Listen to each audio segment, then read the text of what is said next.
Good morning, everyone.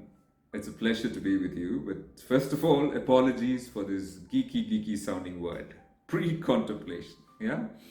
Now, do you have friends or relatives who smoke incessantly? And when asked to cut down, when you push them, they'll come up with weird responses like, you know what? Smoking doesn't kill. Absolutely, there's no research that says that smoking kills. Or, it really helps me de stress. Or, I smoke because of my workload. Yeah. And you're thinking, oh my God, it's so obvious to everyone that they should quit. People should quit smoking. And they are the only ones oblivious to this fact.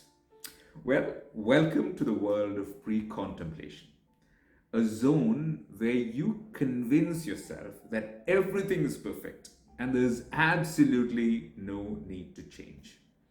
Yeah, but why would we do this, right? Yeah. Well, number one, it saves us from feeling guilty, as guilt is not a very comfortable feeling. So if I'm not doing anything wrong, then I don't have to feel guilty.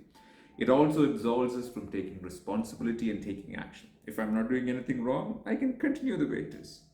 So pre contemplators are totally free from all kinds of pressure. What a beautiful place to be in. Nagging and pushing these people to change won't help. They have to first move to contemplation stage, then preparation, then action, and finally maintenance if they have to change for good. But I'm not here today to explain the various stages of change. We could probably do that on another day. I just want to invite you to analyze whether you are in the pre contemplation stage of some major change which could make a big difference in your life. You know, most of the time we would be oblivious to this fact. So it's extremely important to explore and find out.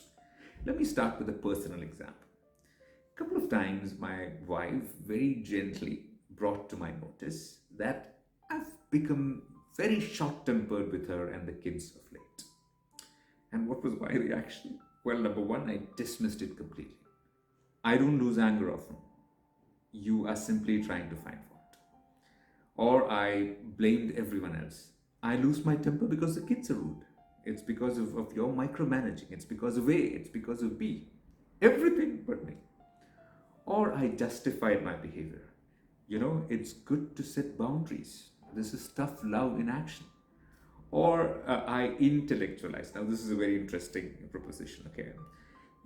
Loving and genuine people often get angry. I'm rationalizing using some weird funda. So it's denial.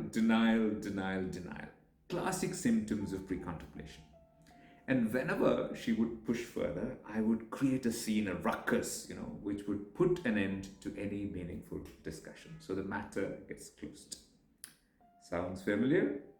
Blaming, justifying, dismissing, rationalizing, and creating a scene. This is pre contemplation, ahoy.